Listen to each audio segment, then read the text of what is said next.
சிவா என்று சொல்லி அரு தவத்தை செய்ய போகும் வேளையில அரண்மனையை விட்டு இப்பொழுது கட்டுக்கட்டா நீரடைந்து காயுடைய மேலடைந்து இந்த தாமர பெரிய நாச்சியாகப்பட்டவள் இப்பொழுது அரண்மனையை விட்டு வெளியே ஏறுகிறாள்.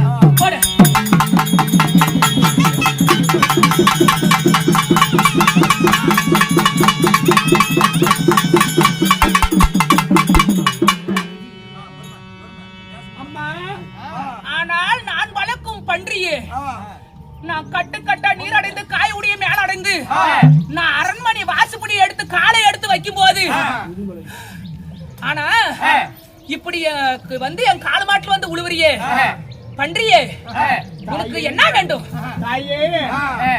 நீ வளர்த்து வர என்ன சின்ன வயசுல இருந்து இதோ நானும் ஒன்ன மாதிரியே நானும் புள்ள இல்லாத வரடியா இருக்கிறேன். நீ புள்ள வர வாங்க போறன்னு நான் தெரிஞ்சுக்கிட்டேன். அதனால நீ போய் புள்ள வர வாங்கிட்டு வரும்பொழுது எனக்கும் ஒரு புள்ள வர வாங்கிட்டு வாமா, நானும் மலடியாவே இருக்கிறேன். மூடு வாயே, நான் வளர்க்கும் பன்றியே, நான் முத நான் புள்ள வரத்துக்காக நான் கட்டுக்கட்டா நீரடிந்து காயுடைய மேல அடிந்து நான் பக்தியோட போகும்போது நான் வளர்க்கும் பண்ணி கருப்பு தானே. கருப்பு முத புள்ள வரத்துக்கு போகும்போது கருப்பு வந்து காலு மாட்டுல விழுந்தா அது அபசகுணம்னு சொல்ல மாட்டாங்க. அதனால நானே ரொம்ப வருஷமா புள்ள இல்லாத பாவி நான் எனக்கு புள்ள வரம் கிடைக்க போகுதுன்னு நான் ஆசையோட நான் விரதத்தோட போகும்போது நீ கருப்பு வந்து முன்னாடி வந்து குறுக்க காலு மாட்டுல விடுறிய. சீ எட்டா போ. தாயே, என்னைக்கு நீ வளர்த்த பிள்ளைங்க கூட பார்க்காம எனக்கு புள்ள வர வேண்டும்னு கேட்டதுக்கு எனக்கு காலாய் கருப்பு வந்து நிக்கிறது எட்டி வச்சுட்டு போறியோ? இதோ கோவத்தால நான் வளர்க்க பிறந்த வனபத்திர காளியம்மன் இடத்துல நான் வேண்டி 16 பிள்ளைங்களை பெற்று அந்த பிள்ளைங்கள ஒரு குழந்தையால வம்சத்துக்கு நான் பிரச்சனையை உண்டாக்குறேன்னா என் பேரு அந்த கருப்பு பண்ணி இல்ல. ஓஹோ, முத என்ன காலி எட்டி வச்சு விட்டு போற புள்ளலன்னு சொல்லி, ஆனா நான் இதே கோவத்தோட நான் வடக்க நோக்கி நான் வட்டபத்திர காளியோட கட்டுருமான தவம் இருந்து இதோ புளியா மரத்தை பொந்துல தலைக்காய விட்டு 2 காலும் நான் மேல தூக்கி நான் கடூருமான தவம் இருந்து நான் 16 குட்டி போட்டு அந்த 16 குட்டியில ஒரு குட்டியோட நான் நீ பிறக்கிற புள்ளையோட நான் சண்டைக்கு விட போறேன் அப்படின்னு நீ என்கிட்ட சவால் வைக்கிற. பாக்கலாம், நீ 16 குட்டி போட்டு நீ 16 குட்டி சண்டைக்கு வந்தாலும் சரி என் பிள்ளைங்கிட்ட நீ ஒண்ணுமே பண்ண முடியாது. வா கருப்பு. சரி, பண்ணிக்கிட்டு இருந்து விடப்பட்டாச்சு. இது பண்ணி சண்டை, அது ஒரு ராத்திரி கூத்தப்பா. அதே பிரகாரம் இப்பொழுது நான் எங்கே செல்ல வேண்டும்? இப்பொழுது அரண்மனையை விட்டு மறுபடியும் செல்லலாம்.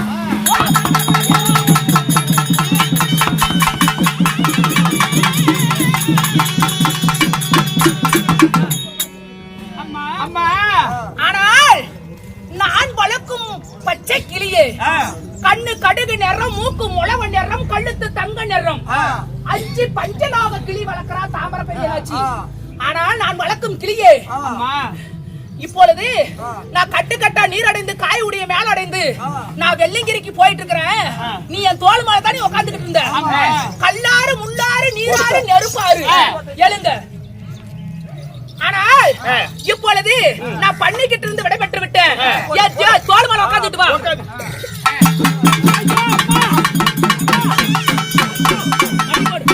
அம்மா, தாயே, நான் வளர்க்கும் அன்னப்பச்சி கிளியே, அம்மா நீ கல்லாறு முள்ளாறு நீராறு தாண்டுற வரைக்கும் உன் கூட என்னால வர முடிஞ்சிச்சு. ஆனா இந்த நெருப்பாறு நீ தாண்டி போயிட்ட.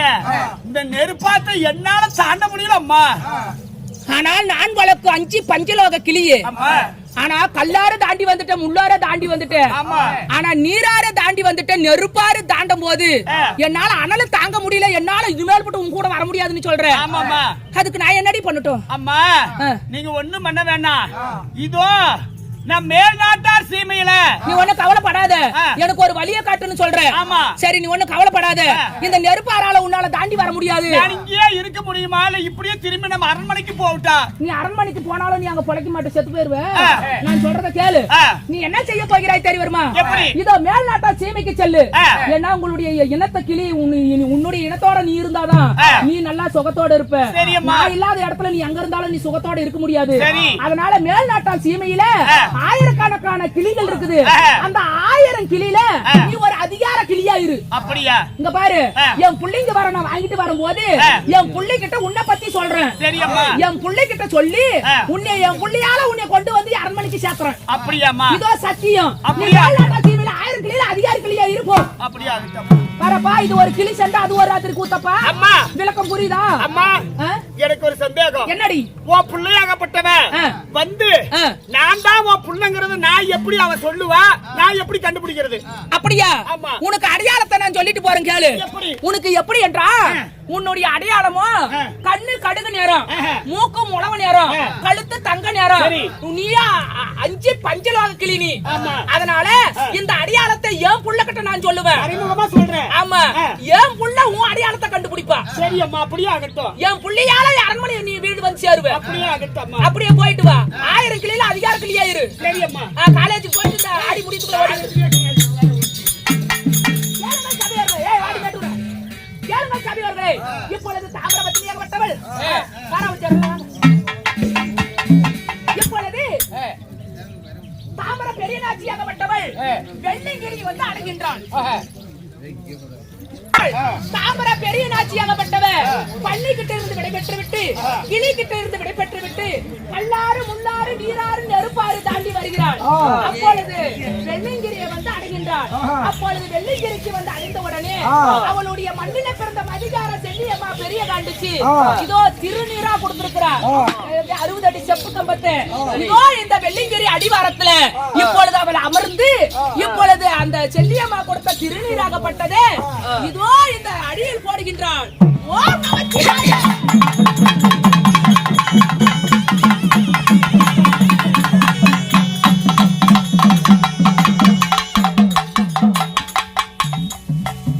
இப்பொழுது இந்த தாமர பெரியநாச்சியாகப்பட்டவள் வெள்ளிங்கிரியை வந்து அடைந்து இந்த இடத்தில் அவர் செல்லியம்மா கொடுத்த அந்த திருநீரை போட்டு 60 அடி செப்பு கம்பத்தை நாட்டி விட்டாள்.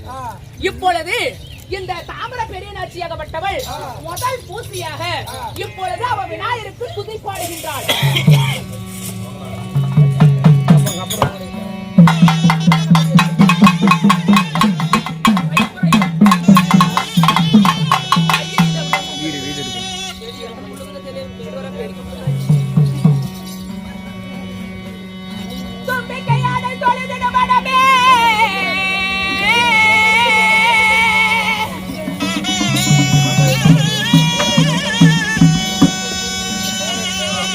கத்தி எடுத்து விடு, கத்தியை தூரிட்டு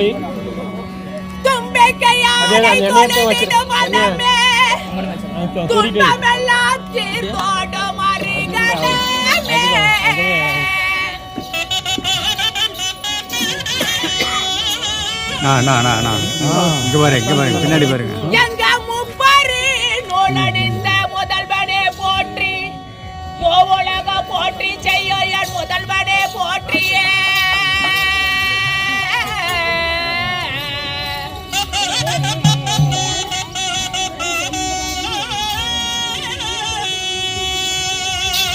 எங்க சித்தி புத்தி நாயகரே திருவடி சரணமே.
இந்த வயதான காலத்தில உன்னை கோரி கடூரமான தவம் இருந்து வருகிறேன்.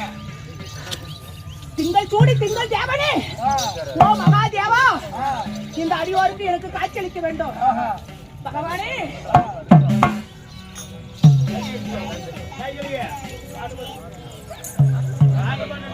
இப்பொழுது தாமர பெரியநாச்சியாகப்பட்டவள் முதல் பூசை விநாயகருக்கு சென்று விட்டு சிவபெருமான் துதியை பாடிவிட்டு இப்பொழுது அந்த செல்லியம்மன் கொடுத்த செப்பு கம்பத்தின் மீதாக ஏறி அவ கடூரமான தவம் இருக்கும் விதம் காண்க.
இவ செல்வதே சிவபெருமானே காண்பதற்காக தான். மத்த கடவுளை எந்த கடவுளும் தேடி போறதுல அவளுடைய இலக்கு என்னவென்றால் சிவபெருமானே பார்க்கணும், வரத்தே வாங்கணும் அப்படிங்கிற இந்த வயசான காலத்துல அவளுக்கு அந்த வைராகியம். அதனால ஓம் நமச்சிவாய, ஓம் அரகர மகாதேவா அப்படி என்று சொல்லி இதோ குழந்தை பாக்கி இல்லாதவங்க, செல்வத்திலே செல்வம், மக்கள் செல்வம் பெரியது. எவ்வளவு சொத்து சுகம் இருந்தாலும் அதெல்லாம் பேச்சாது கூட வராது, சிரிக்காது, நம்ம கிட்ட அழுவாது. உலகத்திலே மக்கள் செல்வம் பெரிய செல்வம். அந்த மக்கள் செல்வம் வரத்தை பெறுவதற்காக அவ போறா. அவளுக்காக மட்டுமல்ல, இந்த உங்களுக்கு அனைவருக்குமே அந்த வரத்தை வாங்கறதுக்கு தான் போறா. அப்படி குழந்தை இல்லாதவங்க ஒரு நல்ல கல்யாணம், ஒரு நல்ல வரம் அமையணும், நான் வீடு கட்டணும், நிலம் வாங்கணும், தீராத ஒரு காயலா, எனக்கு எத்தனையோ பேருக்கு தொழில் இல்லைன்னு சொல்லி எத்தனையோ பேர் இருக்கலாம். இதெல்லாம் இந்த பாரு, வெடிகிற கால வெறும் வவுறு, வெறுவாயி, வெறும் குடலு. இந்த பத்தினி பராசக்தி இப்ப வந்து அமர்ற நேரம் நிச்சயமா இப்ப வந்து நீங்க வச்சு வேண்டுதல நிறைவேற்றுங்க. எனக்கு இந்த மாதிரி நான் நினைச்சதை நிறைவேறிட்டா ஒரு புண்ணியமான கூத்து விடுறேன். அப்படி என்னால கூத்த முடியலன்னா நான் 10 பேத்துக்கு நான் அன்னதானம் போடுறேன். இல்ல அப்படியே முடியலன்னா என்னால முடிஞ்சதை உன் ஆலயத்துக்கு நான் செய்யறேன் அப்படின்னு சொல்லி நீங்க நினைச்சு மனசார வேண்டிக்காங்க. எந்த கடவுளும் கூப்பிடக்கூடாது, அவன் நோக்கி போறது சிவபெருமான ஒருவரை தான். அதனால நமச்சிவாயான்னு சொல்லுங்க, ஓம் அரகர மகாதேவான்னு சொல்லுங்க. இது எனக்கு மட்டும் வாங்கல, உங்களுக்கு அனைவருக்குமே நான் வர வாங்கிட்டு நான் வருகிறேன். ஓம் அரகர மகாதேவா.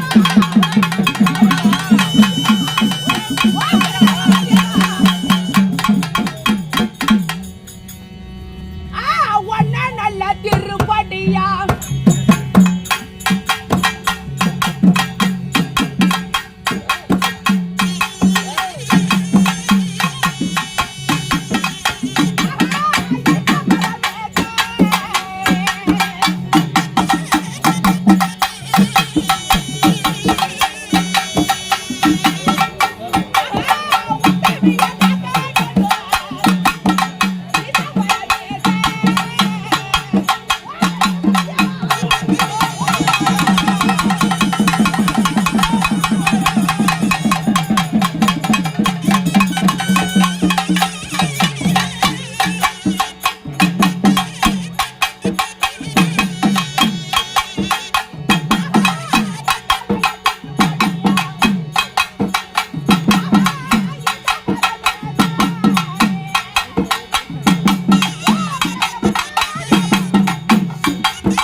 ஓம்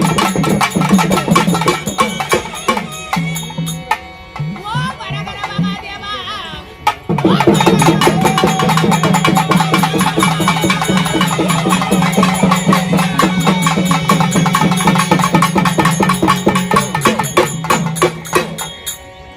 ஆண்டவனே,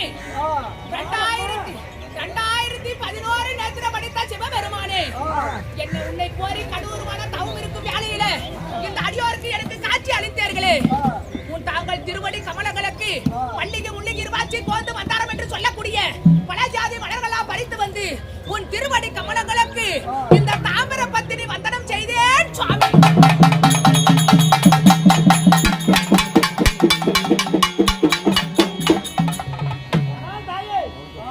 உன்னுடைய கடூர தவத்துக்கு உன் தவத்தான வெச்சானம்மா. அப்படியா ஆனா தாயே, சுவாமி? இந்த கட்டி கட்ட நீரடிக்கு காவியுடைய வேலைக்கு அரகரா அரகரா சிவனே என்று வந்தாயே. யாரம்மா? சாமி, நான் பொன்னிமலை நாட்டை வாழ்ந்து வரக்கூடிய முன்னாடியார் மனைவியாகப்பட்டவள். எமது பெயரோ தாம்பர பெரியநாச்சி என்று அழைக்கலாம். ஆனால் என் பங்காளியை ஜெயிப்பதற்காக எனக்கு பிள்ளையில்லாத காரணத்தால் நான் காய்க்காத வரடி என்று வையகமா பேருமானேன், பூக்காத மலடி என்று மூலகமா பேருமானேன். ஆனால் நான் படாத துயரங்கள் அல்ல, படாத கஷ்டங்கள் அல்ல. ஆண்டவனே, இந்த வயதான காலத்திலே உன்னை கோரி இது எதற்காக தவம் இருந்தேன் என்றால், எனக்கு மண்ணுக்கு 2 ஆணும் மனைக்கு ஒரு பொட்டப்புள்ளியும் வேணும். அப்படி புள்ளவாரம் கொடுத்தால் நான் செல்கிறேன், இல்லை என்றால் உன் பாதமே தஞ்சம் என்று நான் மடிகிறேன். வயதான காலத்திலே இந்த சிவனை கோரி கடூர தவம் இருந்தால் இதோ உனக்கு வரம் தருவது எப்படி? எப்படி? பூனை குருடு சவுடு மொண்டி முறவா என்று உனக்கு 100 பிள்ளை வரம் தருகிறேன். சுவாமி, ஆண்டவனே, இப்படி வயதான காலத்துல நான் இவ்வளவு கஷ்டப்பட்டு நான் கடூரமான தவம் இருந்தது. பூணு குருடு செவுடு உனக்கு 100 புள்ளிய தரன்னு சொல்றேன். அந்த பூணு குருடை வைத்துக் கொண்டு இந்த வயசான காலத்துல நான் காப்பாற்ற முடியாது. ஆண்டவனே, எனக்கு பூணு குருடு செவுடு எல்லாம் எனக்கு தேவையில்லை, 100 புள்ளி எனக்கு தேவையில்ல. எனக்கு 3 புள்ளியாக இருந்தாலும் எனக்கு முத்தாக வேண்டும். மண்ணுக்கு 2 ஆணும் மனைக்கு ஒரு பொட்ட புள்ளியும் எனக்கு 3 வரம் கொடுத்தால் போதும் சாமி. மண்ணுக்கு ஒரு 2 ஆணாகவும் மனைக்கு ஒரு பெண்ணாகவும் வைரோ 16 அனுபவமா 90 அப்படியே வரம் தருகிறேன். இதோ மண்ணுக்கு 2 ஆணும் மனைக்கு ஒரு பொட்ட புள்ளி வரத்த தர. ஆயிலோ 16, வாலிபமோ 90. ஆனா அவங்க 16 வயசுலயும் செத்து போயிடுவாங்க. ஆனா அவங்களுக்கு ஆயிலே 16 தான். ஆனால் வாலிபம் 90 அந்த 16 வயசுலயே அந்த 90 வயசு கிழமை என்னென்னலாம் அனுபவிச்சாரா அது பூரா அந்த 16 வயசுலயே முடிச்சு போயிடும். ஏன்னா 16 வயசுலயே அவங்களுக்கு ஆயிலே அவ்வளவுதான். அப்படி ஆகட்டும், ஆயிலோ 16, வாலிபமோ 90 அப்படி என்று வரத்தை பெண் கொடுத்து விட்டார். அப்படி ஆகட்டும். நமச்சிவாய.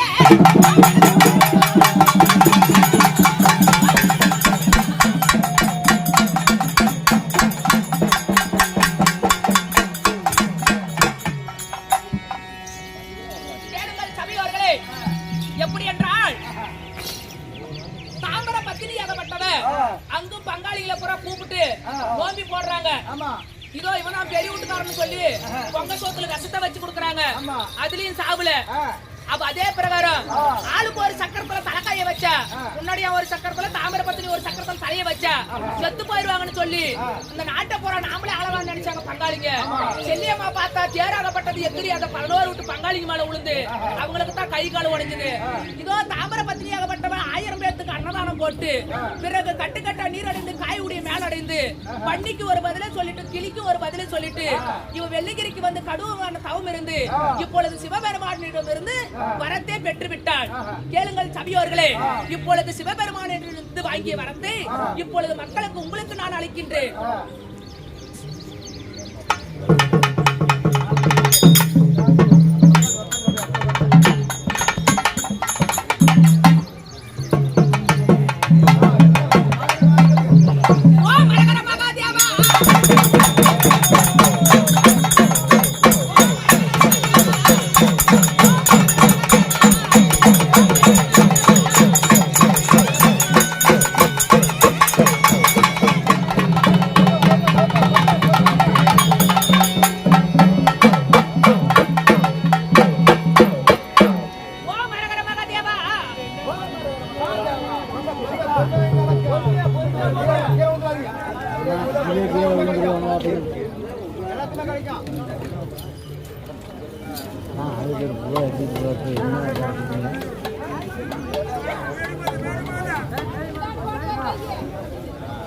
ஒரு பூ வாங்கினா போதும்.